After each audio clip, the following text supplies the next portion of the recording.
You're still watching Good Morning Nigeria, and we are set for our second topic of the day, which is plastic pollution in Nigeria. Now, on that plastic pollution in Nigeria, we are taking off with this background report on the pollution put together by Victor Azu.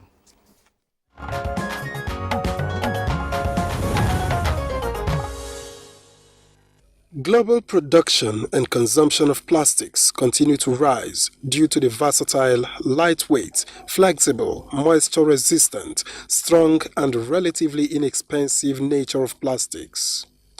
It is these attractive qualities that have continued to lead the world to such a voracious appetite and overconsumption of plastic goods. Discarding and littering of plastic waste and thus polluting has become a lethal combination with the accumulation of plastic products in the environment, adversely affecting wildlife, wild habitats and humans.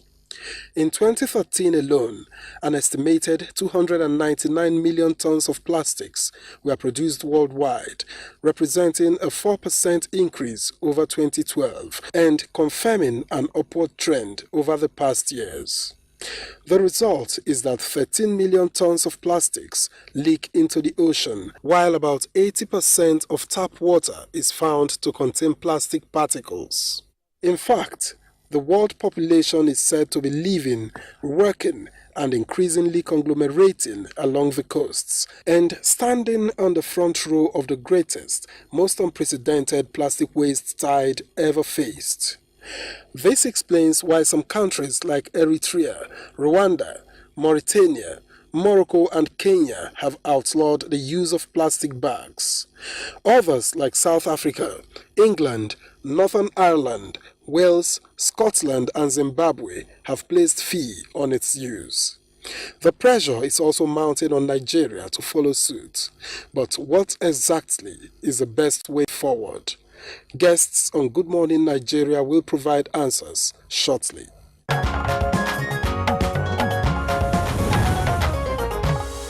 All right, Victor Azu, thank you very much for that background report. Now we have two guests with us here in the Abuja studios to discuss this in greater detail. One of whom is, of course, is a familiar guest whenever we are taking on environmental and climate change issues. Dr. John Osonwa, lawyer, law teacher, environmentalist, and climate change expert. Welcome once again to Good Morning Nigeria. It's a pleasure to be here. All right, and then also here with us is Professor Umaru Semo, not Semovita, by the way.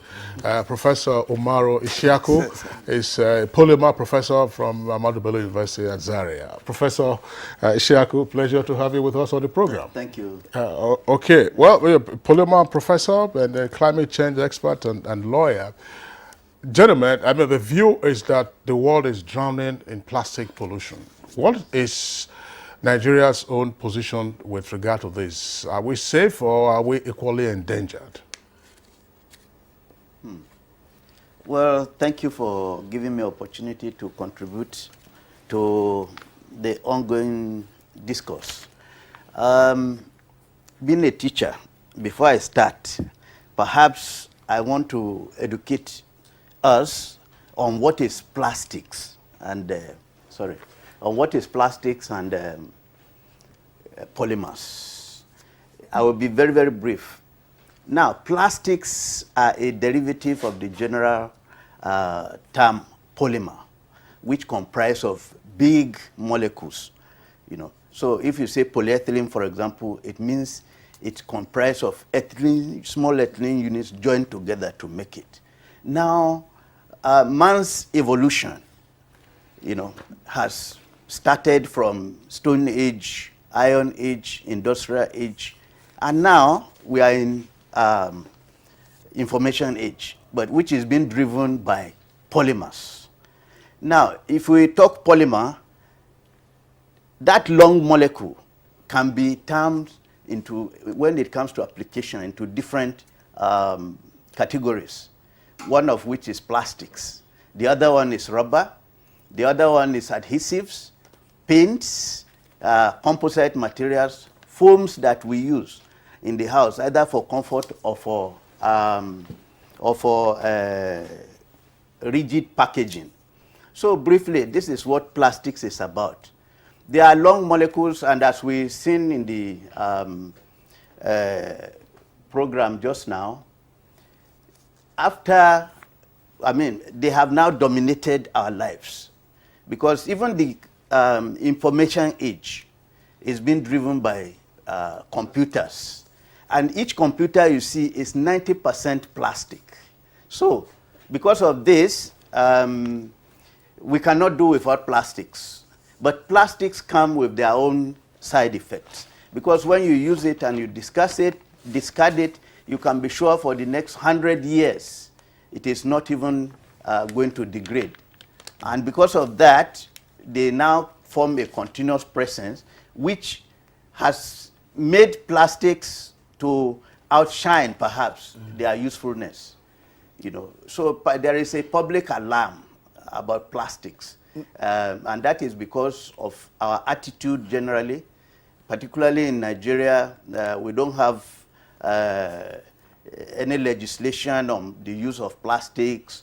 People also, our sanitation and attitudes, people use these plastics and throw them out of the car window, you know, out of buses and so on. So we are at a big risk, even though Nigeria is not isolated. I mean, we are part of the global community. Now Prof, before you Yes, continue, since you began with a definition, Yes. we'd like you to go the whole hog to let us know more about plastic. Now, polyethylene, which Yes. you mentioned earlier, happens Yes. to be about one of the commonest, plastic, and it's also used in making bottles, bags, and some other materials or products, Yes. from Yes. plastic. Yes. Now, is it toxic in nature? Because the non-biodegradable nature of polyethylene, is it toxic in nature?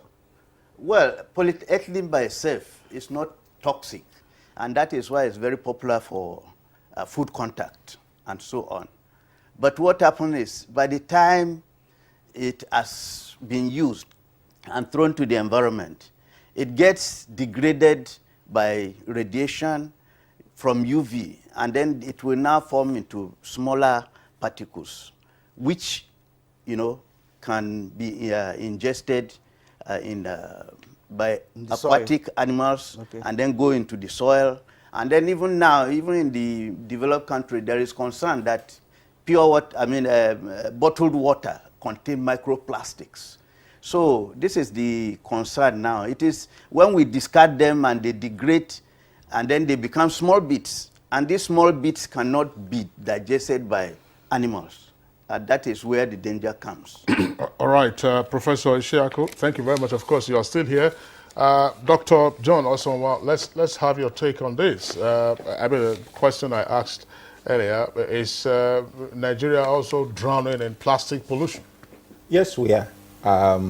If you just look around you in Nigeria, we have adopted this wonderful love affair with plastic, even in Nigeria. I always cite the example. I remember when we were all growing up, if you bought some produce from the farm, things cooked, things sold on the side of the road, moi, akara, all this stuff, okpa, people will use natural leaves to wrap those things. And that was beautiful. It was beautiful for the environment. It was even wonderful for the food, because sometimes it will impart certain flavor and taste to the food, which was integral to that whole process.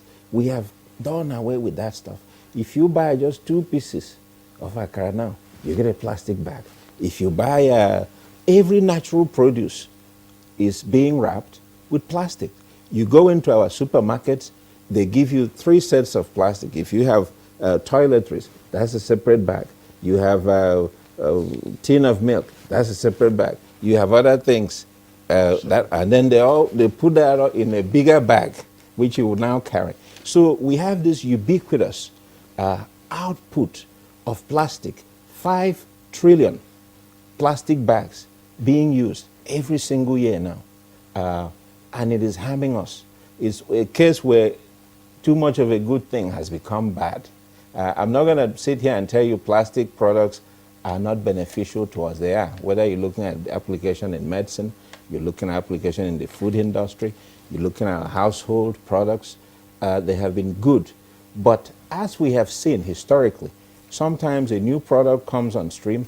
Remember when zinc came, when we were little children, we migrated from thatched roofs to zinc. Everybody was excited. But after a few years, we began to notice that zinc was polluting the water that you were fetching. It was looking very unsightly. It was radiating heat to residents. Then we moved to Longspan. Asbestos. Oh, asbestos, good. Yes.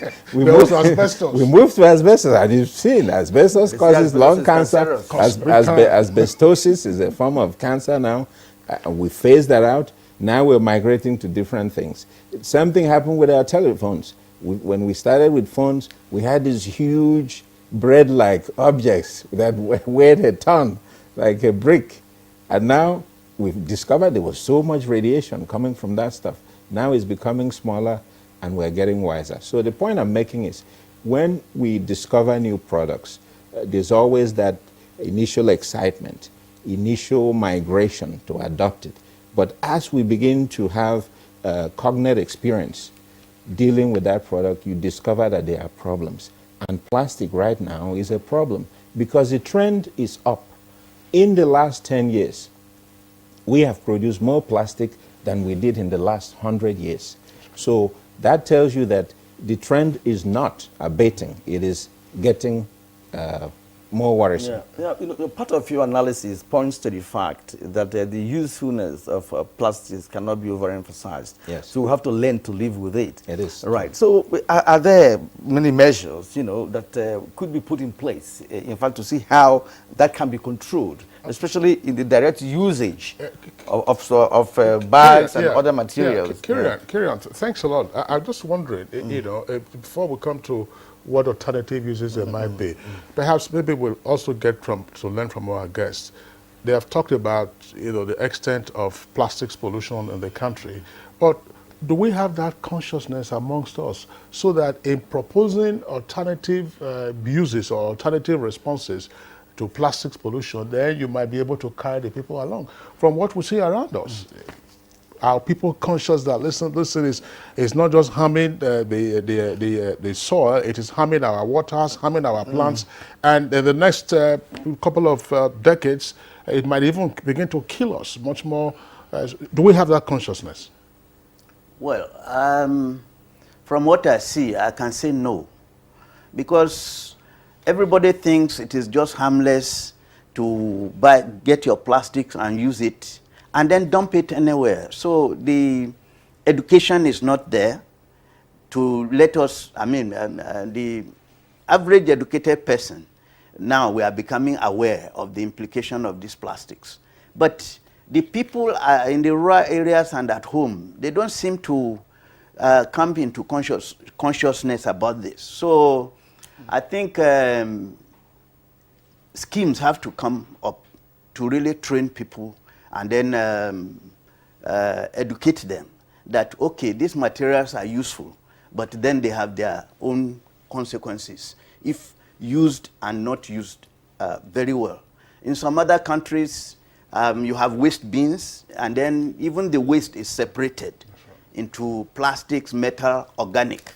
In Nigeria, we don't even have waste bins at all in most places. So the thing is, people just throw it anywhere. Drink pure water and drink pure water, just throw it, you know. But some of us, because of our training from elsewhere, like if I have any plastic or anything in my car, I leave it in the car until I reach where I'm going. I dispose it properly.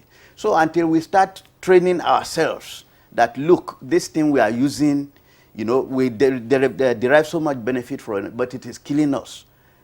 And then we have a bad attitude, and then the nonchalant attitude also of users is not helping matters. Even if government comes up with legislation, they may maybe see it as punitive measures. Government just has come again, you know.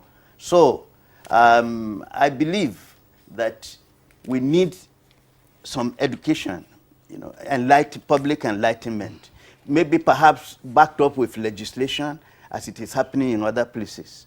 And you see, having the knowledge of the dangerous nature of plastic is one. Yes. And that also takes me back to the question I was about to ask with Yes. respect to what can really be done not only to sensitize the people, but to provide a control measure as to say, look, if you are using plastics, this is how it is disposed. Is there anything of that nature? Can it work? Yes. I'm happy we're starting with the awareness issue, because that's always the epicenter of any attitudinal change in any area. People must be aware. There is no action without information. It's only when you have that information you begin to change your behavior. So I don't think we're doing enough. We have a multi-pronged approach. Let me just quickly run them, then we'll go into detail. First one is awareness. The second one is government action. First action, of course, is legislation and giving some kind of directive as to what you should do. The next one is incentives. We should always use this carrot and stick approach. If you want to really impact environmental behavior, you need to have a carrot and stick approach. You make the legislation, we say, thou shalt not do this, but you also give incentives to create alternatives and to encourage good behavior. And then you need enforcement, sanctions, enforcement, vigilance. So you must have a confluence of these factors in order to effect change. If you look at the issue of awareness, as we're saying, many people are not aware. Whatever you buy in plastic is heated in plastic. That is very dangerous, because you're now getting back to that radiation that Prof talked about. You're now creating your own artificial radiation, which will break down the component parts and actually get into your food. Sometimes you taste water that has been sitting in the sun for weeks or months, and it tastes different. That is because the plastic has interacted with the water and is no longer the same highly pure in the sense of pure, not the one we call Not poor, not poor. no longer the same purified water that you thought you had. So those things are behavioral issues that we must x-ray, which leads me to x-ray too. Those are issues that we must x-ray, and people will become aware. So if you want to impact behavior, you need a multi-pronged approach. Well, gentlemen, it's still with what Kirian was pursuing.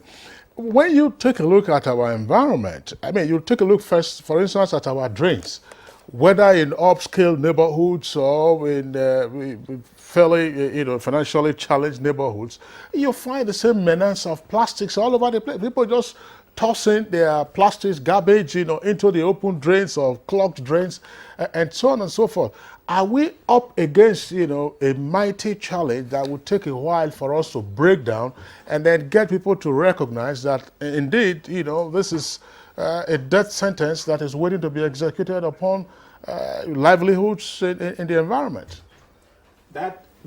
What you have just highlighted now leads to two very serious problems in Nigeria now. The first one is the issue of clogging of our drainage systems. We have had recurrent floods in Nigeria now. Beginning in 2012, we have seen where flooding comes in and sweeps away communities, neighborhoods. So it's becoming a recurrent phenomenon. And when you trace the root cause of this new scourge that we're experiencing, you will find that clogging of waterways, drainage ways, gutters is highly responsible in most cases. So when you throw away the plastic, even if you throw it away on higher ground, much of the plastic bags we use, sachet water, they are airborne if there's a wind or rain is about to come. And the natural tendency is for those things to go to lower ground.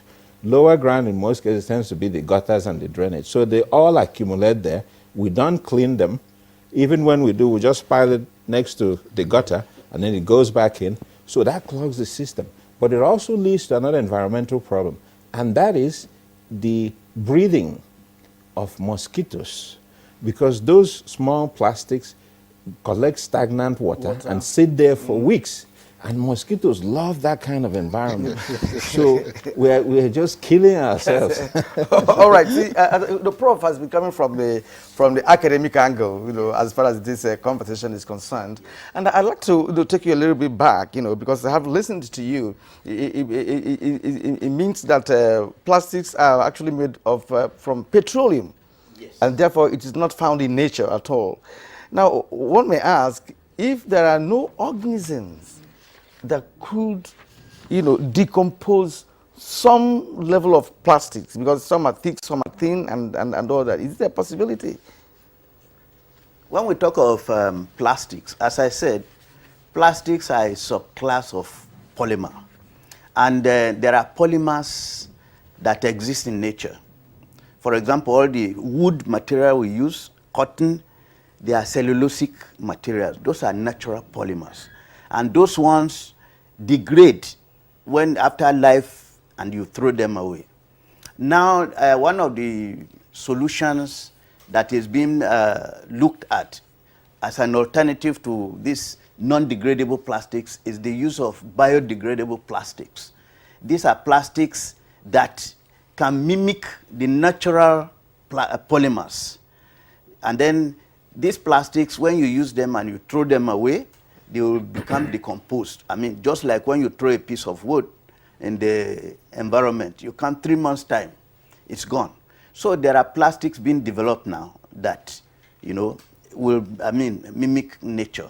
So these plastics are now gaining ground. You have plastics made from starch. And then, for example, the Sydney Olympics, they use starch cups and bottles, for drinks.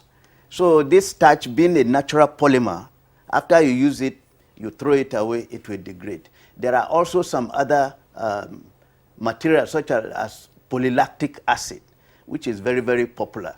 So when cassava, for example, is bought from Nigeria and taken to Thailand, they are using it to make natural polymers, polylactic acid. So that one too, when you throw it away, it will decompose. So gradually, these materials are coming into mainstream in packaging. But of course, degradable plastics have always been with us. For example, when during surgery, when they have to stitch inside, those are degradable plastics that they use, so that you don't have to be opened again to remove the sutures. Mm-hmm. So a big direction forward now is degradable plastics and also composites.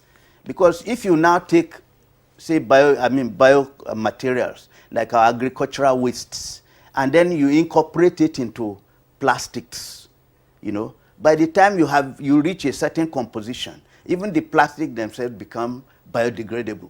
So the way forward is, in terms of, from the academic point of view and researches that are going on, is we've developed biodegradable polymers and then biodegradable composites. And a lot of efforts is going on in this area. I know we have a project that is going on in our department, which we use pure water bags to make waxes that can be used for shoe polish, and also to make composites using agricultural waste. So we are turning waste to wealth, both agricultural waste that we burn and also the plastic wastes. All right, Professor Ishaku, thank you very much. My colleague Kirian was asking about whether there are no enzymes. There's a recent research report from somewhere in Australia that some enzymes have now been discovered that can degrade the plastics as we know. That's the plastics pollution, particularly those in the ocean, not the biodegradable one normally. Yes. That there are some enzymes that can be put out there. But of course, but before the world gets to using biodegradable plastics, we already have a menace of the more popular plastics, which we understand will take decades, if not hundreds of years, and therefore the dangers continue to remain. What can be done with regard to efficient recycling in an environment such as ours? What steps can be taken almost immediately, to go step by step, to go gradually towards reclaiming the menace that we already have with regular plastics before the biodegradable variety will come in? Dr. Osonwa. What I think we need to have a national, even a global reawakening in terms of our relationship with plastic. What I tell people, I say, as a consumer, and keep in mind, individual consumers have the greatest power in this area, and this is what I mean. If you look at the statistics in terms of plastic usage, what you will find is that household usage, household goods, and packaging, things we buy, the hospitality industry, the food and beverage, those two sectors account for about 65% of what is happening in terms of plastic usage. And if you look at those areas, you see that we as individuals have tremendous power to affect what happens. So if we have that power, it also means that we can exercise that power to make changes. And how do we make changes? I always said, think of 4 things. First one should be refuse plastic. How do you refuse plastic? Let's say you're at a restaurant and they're offering you a drink. They have glass cups. Some people will still request a straw. You don't need the straw to drink from a glass cup. Let's say you've gone to buy your takeaway food. They've packaged it and they're now giving you sets of cutlery. Maybe you bought for 4 people. They're giving you for 4. But you're taking it home to your family. You have silverware at home. You don't need to collect all that plastic. So, and then you, as I mentioned before, you go to a supermarket, they want to give you 4 bags to still put in 1 bag. You can refuse some of those bags. So we begin to refuse. If you cannot refuse outright, how do you reduce your usage of plastic within your home, within your environment, and how you interact? Reduction. Office, NTA, instead of people giving you plastic bottles, perhaps we'll have 1 big container where you go and you drink, and everybody drinks from that. That's reduction. Then the next one is, how do you reuse what you already have? When we have an example of rudimentary recycling, when people, you buy, starts out as spring water, then it becomes then it becomes palm wine or something else. So that's a rudimentary aspect of recycling and reusing of plastic. Then, of course, the final phase is, how do you recycle? As Professor was saying, if you can segregate what is coming out of your house and you have a mechanism, and that's where I think we have a deficiency in Nigeria. We don't have the mechanism. Even when you sort religiously within your household, as I do, if it gets out of your household, many times it gets all commingled again. So that effort is wasted. So you need that follow-up step. But if we can do that, refuse, reduce, reuse, recycle, you will see a tremendous reduction. Why do we have, gentlemen, when you look at our urban centers, there is a blight of poor solid waste management. Minus plastics now, plastics of course will contribute to it, but if we have a challenge of managing solid waste in our urban centers, how can we get on the train of managing more effectively plastics pollution? What is the big deal with recycling plastics, or even recycling solid waste? Well,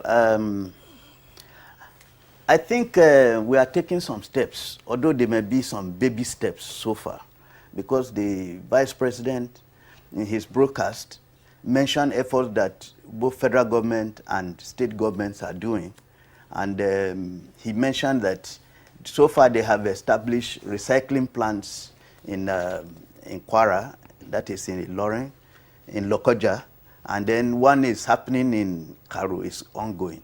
There are also other private sector initiatives that are being supported by government. You have Bola Jari in Gombe State. Bola Jari in Hausa means waste to wealth. And then in Kano you have Leather Jari, which is this plastic leather also to wealth. And there are other initiatives. Like me, I'm privately involved in recycling. We have a company that we formed right from before I came back to the country. The name is Posiag. And we are into truck tire retreading. And you know, when you, instead of a truck tire that has expired, being thrown into the environment, you bring it back, we retread it, and then it will serve another life cycle. So those are some of the efforts that are going on. But what we need is mass education. We need, for example, if you check before now in Nigeria, we don't have any training in plastics and rubber technology, but it is just starting. University like Futo, they have started. Oka, they have started. You also have some training going on in Yaba College of Tech. In ABU, we have just started, you know, our polymer and technology this year.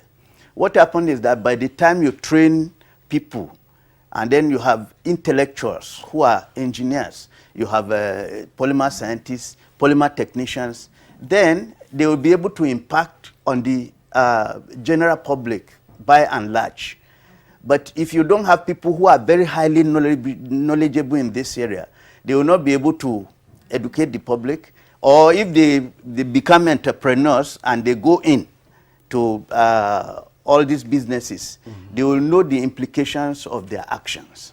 Now, sorry, Prof, we've gotten this analysis, you know, so interesting too. The recycling plastic into another form of plastic. Yes. One wonders whether it makes any difference, right? But again, from your initial, you know, disposition, yes, it does seem that technology has a great role to play in all of this, especially with respect to the issue of bringing in biodegradable plastic, which of course you said has started elsewhere, yes, you know, across the globe. Now Nigerians are beginning to react to our conversation, you know, given in mind the fact that every home in this country, every home has one plastic product or the other. In fact, some people go as far as microwaving their food using plastic plates, which of course from what Dr. Osonwa explained is very, very dangerous. Now, let's see what Nigerians are saying. Well, I mean, our guests will speak to this. The cars we are driving today are full of plastics. Yes. And polymer products. Everything. If you recall, I mean, up to about 3 decades or so ago, but you still had, when you had chrome bumpers, these days you don't have chrome bumpers. They are all plastic bumpers. I mean, you go inside the car, everything is virtually plastic, you know, or polymer. Yes. So are we going to discard the millions of vehicles that we have in Nigeria? All right, Kirian, you said we have tweets. Mike Ayanko has this first tweet that we're taking on this discussion. The challenge we are having in this country is that extant laws of the land are flagrantly disobeyed without any reprimand on offenders. There is a law against pollution, and the relevant enforcement agencies are very docile. Plastic pollution is dangerous to the health of the people. Now, Professor Nasiru M. Idris says, easier said than done. The first thing government should do is the establishment of a recycling plant. Otherwise, creation of blue bins or so is just waste of time, as Nigeria doesn't have standard sanitary landfill. Now, he continues. Yes. Now, how to beat plastic pollution? Use of woven bags. Manufacturers to pay tax. Less use of plastic materials. Because of plastic materials, 1 day off in shopping malls for plastic bags, extra charges on plastic bags, enlightenment and education on the effect of plastics, use of glass bottles. Festus Akimboye, government and civil society organizations should put pressure on companies, especially big supermarkets and food and beverage companies, through legislation and taxes to tackle plastic pollution by cutting plastic use across Nigeria. The federal government should work with the state, civil society, and the private sector to come up with a national action plan that will focus on eradicating avoidable plastic waste and change consumer behavior across the country. From Pastor Arise Nigeria, in respect of plastic pollution, federal government should, as a matter of urgency, establish a recycling industry or factory in all the 6 geopolitical zones in order to avert the danger thereof. Habila Kwara Zakshi tweets, the rate of plastic pollution in Nigeria is very alarming, such that if urgent action is not taken, we'll be in for serious environmental hazards. Almost everything is packaged with plastic and it is hard to dispose of it appropriately. It's high time the authorities acted. Sakiru, before now, federal government condemned glass containers and ordered bottling companies to resort to plastics as the alternative. What next now to replace plastics? Ostino, that's the handle of this next contributor. There should be a ban on the use of single plastics. Alternatively, a fee for use should be imposed, just as you have it in the UK. The protection of the environment is vital. Now, Olokere Olajide says the government should direct NOA to educate our people, most especially in primary and secondary schools, where the preventive culture could be effectively imparted. Now, going forward, Kinsley, I think we should be able to now begin to look for solutions, what could be done. Prof started it a short while ago, but I'd like Dr. Osonwa to come in here too. The solutions, seem to be very important at this point in time because plastic is everywhere, just everywhere. Look around you in the environment, anywhere else across this country, there are plastics all over the place. So now the dangers inherent in all this, littering of plastics everywhere, have been highlighted in this conversation. What next? Well, we've highlighted some of the dangers, but I think I need to point out two more. First one is the consumption or the ingestion of plastic particles, and I'm talking about microparticles. They are so tiny you can't see them, and much of the pollution we talk about is in the micro category. So the ingestion, we have research from the US, 94% of any given population has been exposed to plastic particles, and in large numbers. The average person ingests about 3,000 particles per year. And that thing is harmful. It disrupts the body's normal functioning. It can lead to cancer because it warps the cellular function of the body that can eventually lead to cancer. It has been linked to infertility in some cases, immune disorders. So it is a very serious problem to humans. Then you also look at our ecosystem, the marine life. 1 million seabirds are dying every year because of plastic ingestion. If you take the average seabird, about at least 30 plastic particles in its stomach, and they die. Our fish, our marine resources are being depleted. So it's a very serious problem. What do we do to minimize? Because as you said, we cannot completely eradicate plastic. It's a part of our lives now. What do we do to minimize? First one is we are looking for alternatives, as Prof pointed out. In some areas, people are using jute bags. People are using other kinds of bags that degrade, and they are making those bags from materials that are renewable. Used to be we would just use wood to make paper. Now we're using bamboo. Bamboo is a renewable resource. Only takes 2 years to grow. Wood takes 30 years. So people are migrating, and bamboo is beautiful for bags.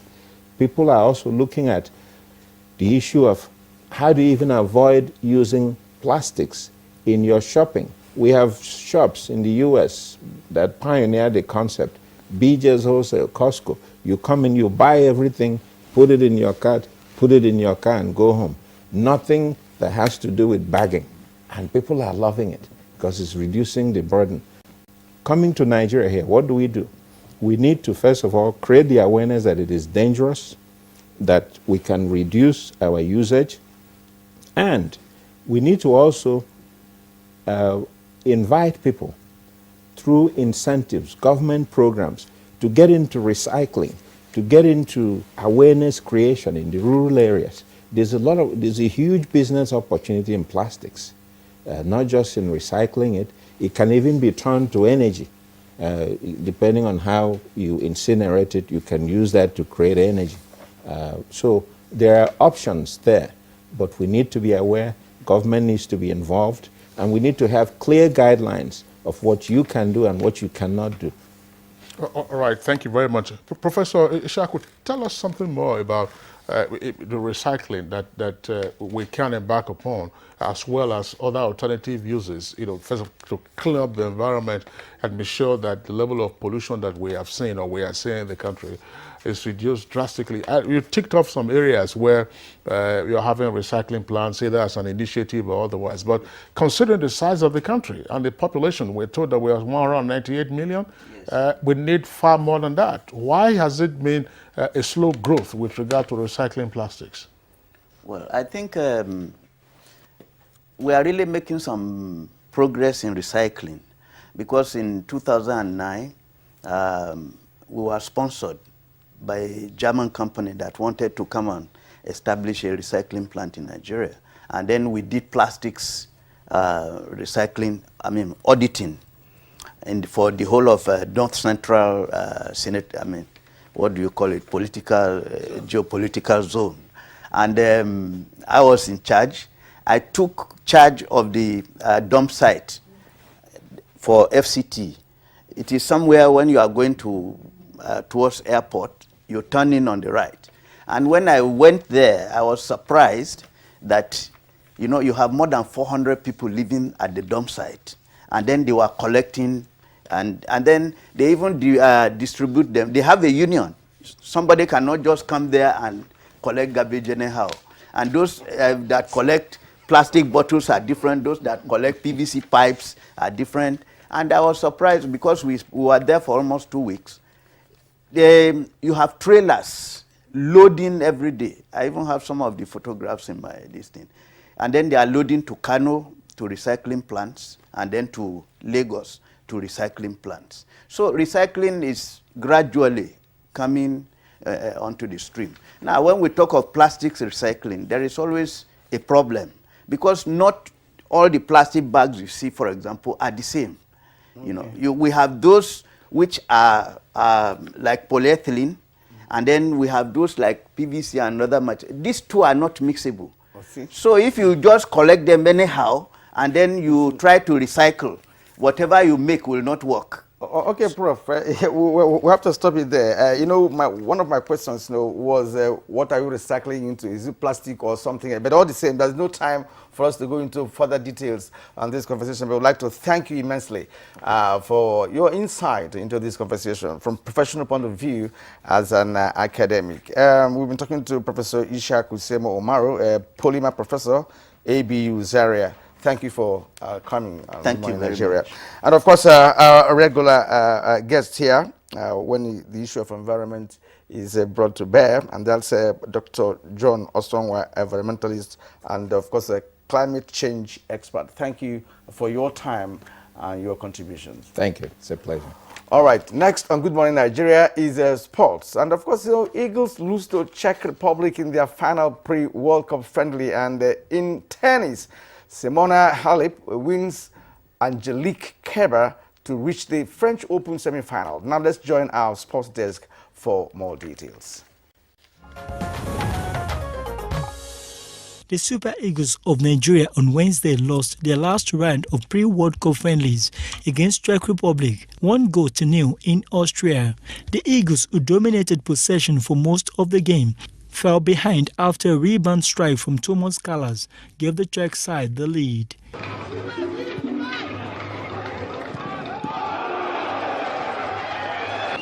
Meanwhile, midfielder Wilfred Ndidi, who had been down with injury worries, started for the Eagles and played the full duration of the game. In their 5 friendly games going into the World Cup, the Super Eagles lost 3,